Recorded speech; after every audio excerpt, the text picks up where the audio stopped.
For more information, visit HabitatOcala.org. Habitat for Humanity of Marion County, building homes, building hope, building community.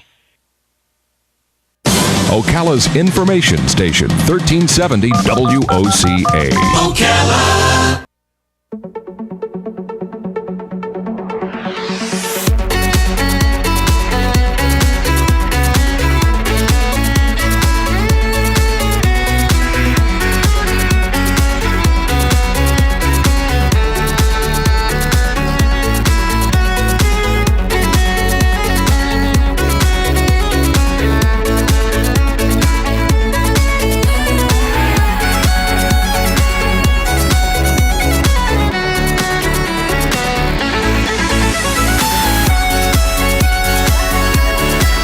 All right, 23 minutes before 9 o'clock. Thank you for tuning in this sunny but cold Tuesday morning. Hope you're doing well. Hope you're able to stay warm.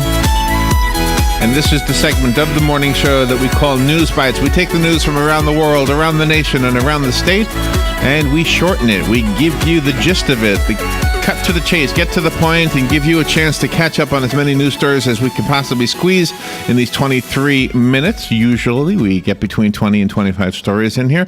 And we also will tell you the news resource that we used, in other words, the news agency that we're reading from, that will give you the information so you can look up on the internet the story and read the details in case the little synopsisized version, the summarized version, isn't enough for you.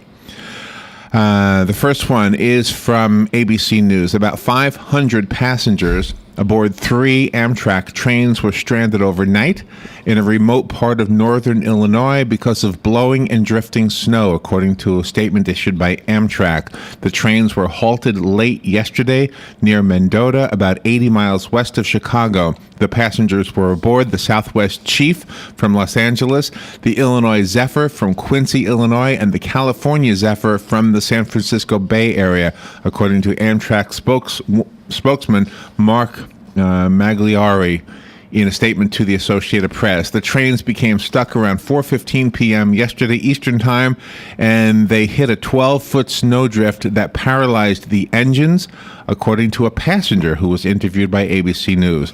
Amtrak officials say they are working to get passengers off the trains safely. And Laurette Mosley of California says she has been stuck for more than 14 hours on one of the trains. The passengers are being contacted by the news media by way of their cell phones. Environmental activists have declared an early success at the start of their annual high seas showdown with Japanese whalers in Antarctic waters. The anti-whaling group Sea Shepherd Australia said its ships had split up the Japanese fleet in the Southern Ocean and chased it out of the main Antarctic zone. The whale poaching fleet is scattered and currently not hunting whales, Sea Shepherd said in a statement yesterday, but Japanese authorities say the hunt is still on. Japan's fleet carries out an annual whale hunt despite a worldwide moratorium, taking advantage of a loophole in the law that permits the killing of the mammals for scientific research. Whale meat is commonly available for consumption in Japan. Each year, environmental groups like Sea Shepherd pursue the Japanese hunters in an attempt to disrupt the whaling. The resulting confrontations have led to collisions of ships and the detention of activists. This is reported by CNN. And this one is from the Associated Press. After getting off to a slow start, conservative Tea Party groups are pushing back on the Internal Revenue Service's new proposal to regulate tax-exempt groups.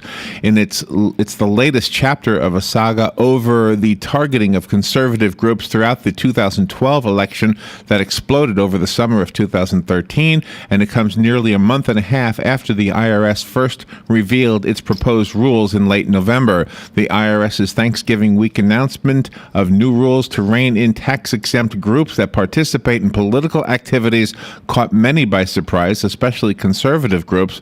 Most of Washington left town for the holiday season as the clock ticked on the roughly 90-day window for public comment on the proposed rules. A quote from Matt Gibb, who is the president of a group called Freedom Works, is, quote, "They seem hell-bent to do whatever they're setting out to do because of the way they issued the rules and the fact that the comment period happens during the holiday season, unquote. He went on to say, I think changing the rules in an election year is extraordinarily unfair and unprecedented. Atheist church leaders in New York have bitterly broken away from their central church in London, creating what may be the first schism in modern organized atheism. Late last year, Lee Moore and two other members of the Sunday Assembly's franchise in New York broke off and created the Godless Revival. Moore alleges that Sanderson Jones, co-founder of the Sunday Assembly in London, wanted the New York group to boycott the word atheism and have no speakers from the atheist community. Jones also wanted members to meet in a church-like setting rather than a Manhattan dive bar. Jones called the schism very sad, but said he hoped there would soon be communities for every different type of atheist, agnostic, and humanist. The breakup highlights just how diverse atheist churches are, from warm and fuzzy groups that experience wonderment at the universe to hardcore atheists who gather in a bar. The Assembly's Los Angeles chapter has moved towards so-called big tent atheism to include various humanists and so-called freethinkers. A Pew poll says 20% of Americans have no religious affiliation but don't consider themselves atheists, reported by the Associated Press. This story also from the Associated Press. A beloved priest who was killed in the Northern California city of Eureka was beaten to death with a wooden stake and a metal gutter pipe, according to his autopsy report. Humboldt County Coroner Dave Paris said yesterday that investigators don't want to release more details of how the Reverend Eric Freed was beaten, pending further investigation, but at his arraignment, Gary Lee Bullock, who was 44 years old, of Humboldt County, was charged with murder with a special allegation of torture. He is also charged with burglary, arson, and auto theft. Bullock pleaded not guilty, and bail was set at $1.2 million, according to court records. The Bowl Championship Series is dead, and the Southeastern Conference's stranglehold on college football's national championship has been snuffed. Top-ranked Florida State of the Atlantic Coast Conference completed a perfect season, rallying past number 2 Auburn of the SEC 34-31 last night at the Rose Bowl. It was a frenetic finish to close an era with 4 lead changes over the final 4-42. Heisman Trophy winning quarterback Jameis Winston hit Kevin Benjamin with a 2-yard touchdown pass with 13 seconds left to deliver the Seminoles. Winston, 20 of 35 passing, 237 yards, 2 touchdowns, was 6 for 7 for 77 yards on the final drive. He was named Most Valuable Player, reported by USA Today. A Brevard County woman has died from the flu, and 2 other flu victims are on life support, according to the Brevard County Health Department in a statement issued yesterday. Hospitals are seeing a surge in flu cases, and health officials encourage people to get the flu vaccine to protect themselves and to reduce the spread of the disease. The woman who died Sunday at Holmes Regional Medical Center in Melbourne, Florida, was in her mid to late 30s, according to the director of the health department there, Haidar Heshmati. He did not provide additional information about the patient, though. A representative with Health First, which owns Holmes Health Care, referred questions about the case to the health department. Heshmati said the 2 people on life support with influenza are a pregnant woman in her mid-30s at Holmes and a 62-year-old man at Parish Medical Center in Titusville. He said the pregnant woman had refused to get a flu vaccination. According to the Centers for Disease Control and Prevention, the flu is more likely to cause severe illness in pregnant women. The agency says the vaccine not only protects the pregnant woman, but her unborn child as well. The vaccine also will protect the baby after birth. Recording artist Boy George is taking on boxer Evander Holyfield for comments the former heavyweight boxing championship made on Sunday's episode of Celebrity Big Brother. Who was homophobic on CBB? The Culture Club singer tweeted, "Shame. I had such admiration for Mr. Evander Holyfield. He seemed dignified, and I was sure he was a cool, smart giant." During a conversation with another contestant on the British reality show, the 51-year-old ex-boxer and born-again Christian said being gay ain't normal. After fellow contestant Louisa Zisman said to Holyfield that it was a shame more gay athletes had not come out because it's normal, Holyfield responded, "That ain't normal." The comments have landed Holyfield and the show in hot water, according to the Guardian newspaper. Holyfield was called to the show's diary room where he was told, "While Big Brother understands these are the views you hold, they aren't the views that are held by a large section of society. And expressing these views will be extremely offensive to many people. In the meantime, Boy George, age 52, is taking the boxer to task. I think anyone visiting this country for any reason should be cautioned and forced to swear allegiance to Queen and country," he tweeted. At customs, there should be a huge sign. "Welcome to Britain. Racism, sexism, homophobia, and bad hair are not tolerated," reported by The Guardian. From one showbiz guy to another showbiz guy, Rush Limbaugh on his radio show yesterday told his listeners that the polar vortex is a hoax perpetuated by the liberal media to further its agenda of climate change and global warming. According to the radio show's transcript, Rush Limbaugh said that, quote, "The left, the media, everybody is using the Arctic cold front in the Midwest and Northeast as a ploy to lie to the public. Here's what he said. He said, quote, "We are having a record-breaking cold snap in many parts of the country and right on schedule. The media have to come up with a way to make it sound like it's completely unprecedented." He said, because they've got to find a way to attach this to the global warming agenda, and they have. It's called the polar vortex, the dreaded polar vortex. Sorry, I didn't mean to laugh at that. If you've been watching television, they've created a graphic all the networks have, and it's basically consists of a view of the planet if you are right above the North Pole, Limbaugh said. They put this big purple blob or blue blob or red blob, depending on the network you're looking at, over the entire North Pole, and they call it the polar vortex. It actually sounds like a crappy science fiction movie to me, he said. But anyway, that's what they're calling it, unquote. This is reported by Florida News Network. There have been problems with the new Florida unemployment website since it launched in October, and now Senator Bill Nelson is calling for an investigation into the delay in benefits. Last month, the state started fining the company Deloitte that built the trouble website $15,000 a day until the website called Connect is fixed. Now the state is looking to hire at least 330 additional workers to speed up the claims process, handle the influx of phone calls, and help people waiting for their unemployment checks. Tampa television station WTSP uncovered information that showed the Florida Department of Economic Opportunity knew about problems in the summer of 2012, but they allowed the website design contractor to continue with their contract after paying restitution. Deloitte and the DEO are embattled in a blame game. While the state fines the company daily until the website is fixed, Deloitte's attorneys say they shouldn't be penalized. However, the state says more work needs to be done to fix the failures and less talk from lawyers about the responsibility and the consequences. This next story is from ABC News. A paralyzed teenager may kick the first ceremonial ball at the World Cup in Brazil later this year with help from a mind-controlled exoskeleton suit. The robotic bodysuit was dreamed up by the Walk Again Project, a nonprofit international collaboration led by the Duke University Center for Neuroengineering. The suit will help a paraplegic volunteer to rise up from a wheelchair, stroll over to a soccer ball, and kick it toward the goal. The kicker, chosen from a group of 10 paraplegic teenagers, will maneuver the suit's motorized leg brace to straighten and bend the kicker's leg. Since paraplegics have no feeling in their legs, the suit employs specialized lower body sensors that send vibrations to the upper body, simulating the sense of moving along the ground. Thoughts translate into action through thin electrodes attached to a helmet, according to an explanation by Dr. Miguel Nicolas, the suit's lead designer. The wires will detect electrical signals generated by hundreds of individual brain cells and coordinate them with the appropriate muscular movements. Currently, the 10 teenage male and female volunteers are training for the kick within a virtual reality environment. How fascinating is that story? That is absolutely wow, that's a great story. A federal judge ruled yesterday that Chicago's ban on virtually all sales and transfers of firearms is unconstitutional.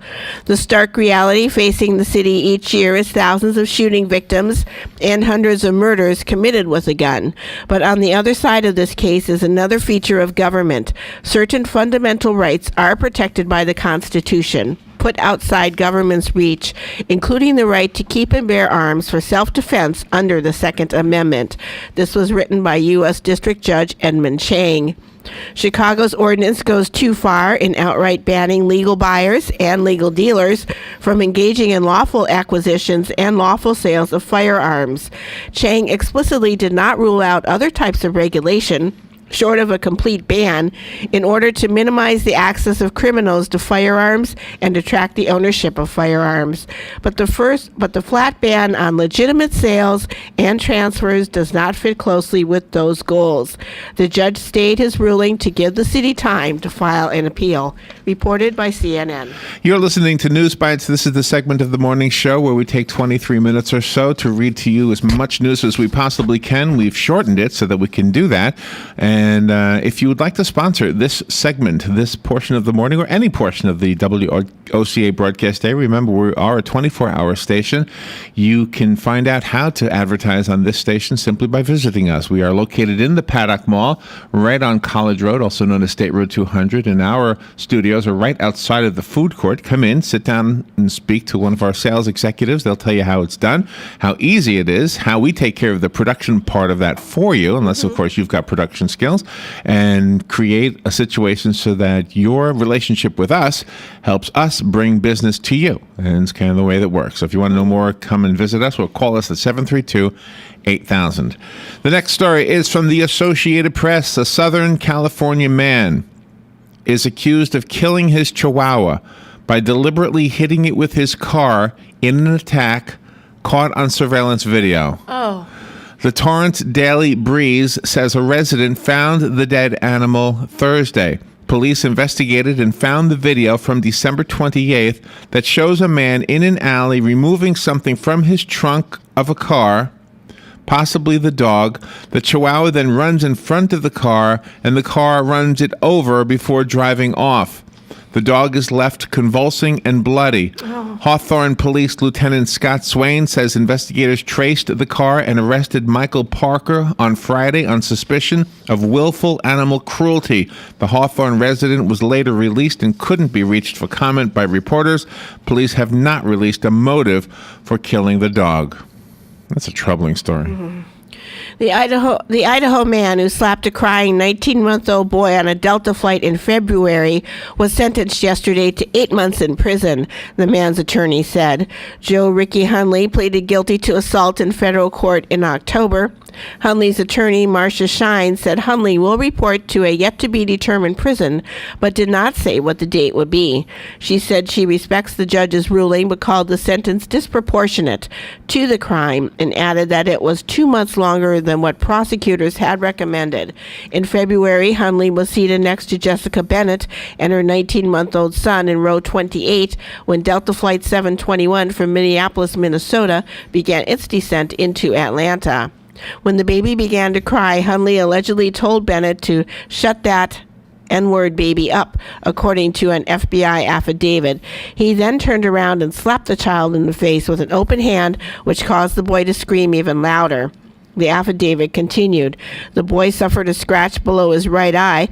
Shem said in a February statement that her client was in distress and grieving during the flight after learning the day before that his son was in a coma after overdosing on insulin. Hunley was headed to Atlanta to decide whether or not to take his son, who died the day after the flight, off of life support, reported by CNN. This also from CNN. Basketball star Dennis Rodman this morning defended his controversial visit to North Korea with a team of former NBA players, saying it was a great idea for the world. In an exclusive interview with Chris Cuomo of CNN's New Day, Rodman reacted angrily when pressed on whether the party should have traveled there given recent events in the secretive country. The trip takes place just weeks after North Korea shocked the world by announcing the purge and execution of Kim's once powerful uncle.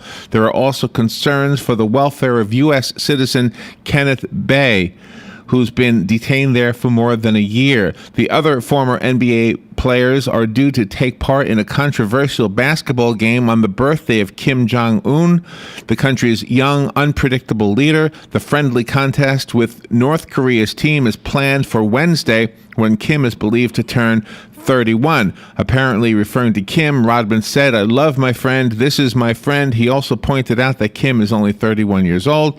Rodman, speaking from the North Korean capital of Pyongyang, praised the players who came with him to North Korea, saying others had pulled out of the trip.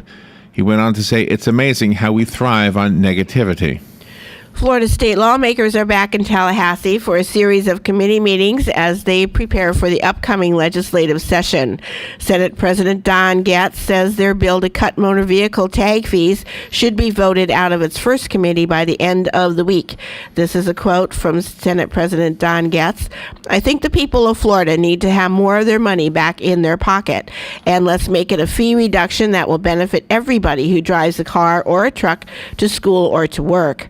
Lawmakers raised the tag fees by $1 billion in 2009 to help balance the budget. The state Senate wants to cut the amount by $233 million. The governor is recommending a $400 million reduction, reported by the Florida News Network. And the next story is from Newsmax. President Barack Obama, whose top foreign policy achievements include killing Osama bin Laden and ending the war in Iraq, now faces the prospect of a safe haven for anti-Western extremists emerging in the Arab country. While the president has no intention of sending troops to Iraq, the capture of Fallujah and portions of Ramadi by Sunni Islamist militants threatens the gains his administration has made against al-Qaeda-linked terrorists. Obama must deal with the threat of al-Qaeda units building a stronghold in western Iraq, say foreign policy analysts, including two who served in his administration and agree that the U.S. should not send troops. Control of tracks by Iraqi territory by Sunni extremists would pose a serious long-term threat to U.S. interests if the groups maintain their hold, according to a statement from Daniel Benjamin, who was State Department counterterrorism coordinator under Obama. Iran emphasized yesterday its support for a political solution in ending the Syrian civil war while denouncing the U.S. suggestion of a minor role in the upcoming Syria peace conference if doing so does not respect its dignity. Foreign Ministry spokeswoman Marzai Afkam underscored Iran's willingness to help resolve the crises in Syria, but made clear Iran would not do so at the whim of other countries. In order to take part in the Geneva II conference, the Islamic Republic of Iran will not accept any proposal which does not respect its dignity. Akim said that Iran would stress a solution through intra-Syrian talks at the Geneva II conference set to begin on January 22nd. From the outset of the Syrian crises, the Islamic Republic of Iran has said that a political solution will be the only option to defuse tension in the country and has always welcomed strategies that would safeguard the rights of the Syrian people through Syrian dialogue, reported by Reuters. And the next story is from the Associated Press. Scores of retired New York City police officers, firefighters, and corrections officers are expected to be arrested today in a crackdown on disability fraud stemming from the September 11th terror attacks. The fraud cost taxpayers millions of dollars, according to prosecutors. The Manhattan District Attorney's Office accuses the retired workers, along with their lawyers and doctors, of faking work-related stress, including feigned psychiatric disorders related to 911. Today's arrests cap a 2-year investigation aided by federal investigators, the city's Department of Investigation, and the New York Police Department's Internal Affairs Bureau. The alleged fraud cost taxpayers hundreds of millions of dollars in improper Social Security benefits. None of the accused actually suffered from debilitating stress, according to officials. Many were caught working after retirement, which is a violation of disability benefits. Private contractor SpaceX gave residents of the Cape Canaveral area a reason to cheer yesterday afternoon. The contractor successfully launched communications satellite for Thailand into orbit yesterday at the opening of the day's launch window. Liftoff took place at 5:06 Eastern Time. This was the company's second launch from Cape Canaveral since December, using the enhanced Falcon 9 rocket to send a commercial ComSat into geostationary orbit. The payload is the Thaicom 6 satellite, which is intended to provide satellite TV service to parts of South and Southeast Asia, along with other coverage zones. Liftoff took place under partly cloudy skies, which were the advance of an inbound cold front into the Sunshine State. reported by the Florida News Network. Thank you, Robin. And that's all the time we have for News Bites. Remember, we make a promise to you that we will do this each weekday morning at this time so that we can catch you up on the news from around the world in as brief a period of time as possible. And we do that so that we can put news back in News Talk. You can catch up on the news without spending all day listening to the radio, watching TV, or reading the newspaper. And if you'd like to advertise on this or any other segment in WOCA, give us a call at 732-8000 or come into our studios and sit across the desk from a sales executive here at the Paddock Mall right outside the food court. WOCA is the source for your business success. Robin, how many stories did we do today? 21. 21, not bad. Yep. We'll take a little break and we'll be right back.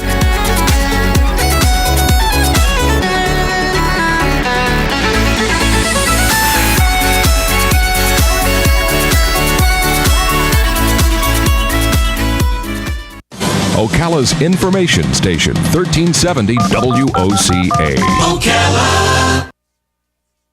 ABC News Now. I'm Karen Chase. Cold weather records are falling fast from the Dakotas to Dayton, Ohio, as far south as Texas and Georgia, and as far east as New England. What could be worse than the Arctic cold now blasting most of the nation? No power to heat your home, and utility officials are expressing concern that a spike in demand for power could take a toll on the grid. They're urging people to conserve power during peak hours.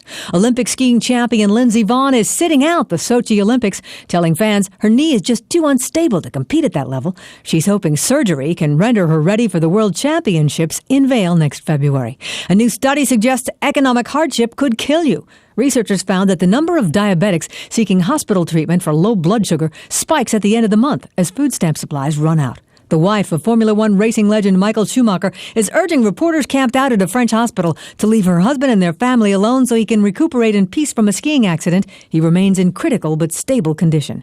This is ABC News.